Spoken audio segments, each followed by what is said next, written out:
In the distant future, the galaxy had been witness to countless wars, alien civilizations, and devastating technologies. But there was one weapon that terrified every known species, one that no army could stand against: the hydro weapons. Created by the alien race known as the Quelli, the hydro weapons were a series of liquid-based devices capable of wiping out entire fleets with ease. The very thought of them sent shivers down the spines of even the most powerful conquerors. For centuries, the Quelli had ruled the galaxy with an iron grip, wielding their hydro weapons to suppress any rebellion and maintain their dominance.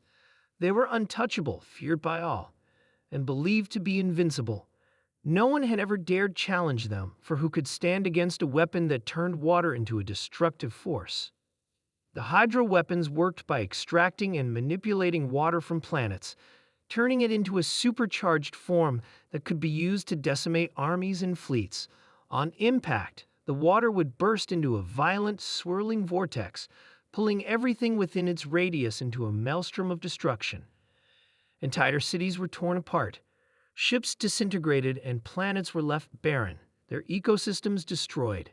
No one had ever survived an encounter with a hydro weapon. And then humans arrived. It began on the distant planet of Erythea. The Quelli had long considered it an insignificant world, a backwater planet that was far too small to be of any real value. But when the human colonists arrived, the Quelli took notice. They were just beginning to expand their reach, exploring new star systems, when they encountered these strange, unassuming humans.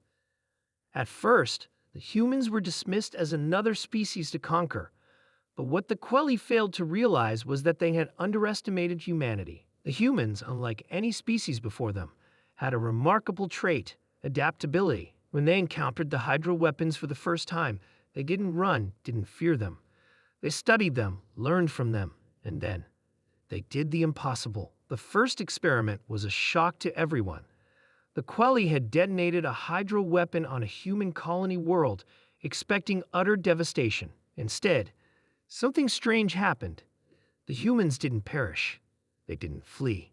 Instead, they drank it. The leader of the human colony, Captain Maya Harper, was the first to understand what had happened. The hydro weapon, though destructive, was made of liquid, water in an altered, unstable form. But water was a substance that humans knew better than anything. They had mastered it, learned to control it, manipulate it, and use it in ways no other species had ever considered. They had spent millennia perfecting their biology to withstand every possible liquid form. Their bodies, capable of transforming and utilizing water at a cellular level, were now their greatest advantage. Maya, a seasoned strategist, had the idea to drink the hydro weapon's charged water. To her astonishment, her body absorbed the energy from the weapon, converting it into something entirely new. Instead of destruction, she felt a surge of power, an enhanced state of physical prowess, mental clarity, and resilience. The humans didn't just survive the hydro weapon's effects, they thrived. The Quelli, who had always believed their weapon was unbeatable, were thrown into confusion. Their entire empire had been built around the sheer destructive force of the hydro weapons. But now, here were humans, drinking the very weapon they had crafted to be their ultimate tool of control. It was a humiliation that could not be borne, but the humans were not content with simply surviving. They used their newfound abilities to fight back, launching a series of daring raids against the Quelli's most fortified worlds. With each successful attack, the humans' reputation grew. They were unstoppable. The more hydro weapons they consumed, the stronger they became, bending the water to their will. A once dreaded weapon was now humanity's greatest strength. The tide of the war began to shift. The Quelli, who had been so confident in their power, found themselves at the mercy of an enemy they could not understand. The humans, their bodies now able to manipulate the energy of the hydro weapons, had become something more than mere mortals. They were gods. But it wasn't just their newfound power that gave humanity the edge, it was their unity. The humans, unlike the divided alien races, fought as one. Their adaptability, their resolve, and their unyielding spirit gave them an unstoppable momentum. The Quelli tried to retaliate with even more deadly hydro weapons, but it was no use. With each new assault, the humans only grew stronger.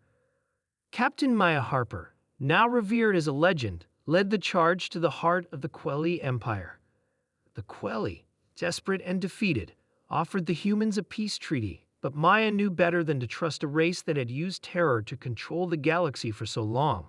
With a final devastating assault, the humans overwhelmed the Quelly's capital, destroying their fleet and ensuring that the hydro weapons would never again be used against them. In the aftermath of the war, humanity's place in the galaxy was no longer in question. The hydro weapons had been transformed from an instrument of fear to a symbol of human ingenuity and strength. The galaxy now recognized that humans were not a species to be feared in the traditional sense. They were a species to be respected, to be watched, and to be admired. The hydro weapons, once feared by all, had become humanity's greatest victory, and the rest of the galaxy knew one thing for sure: never again would anyone underestimate the power of humanity.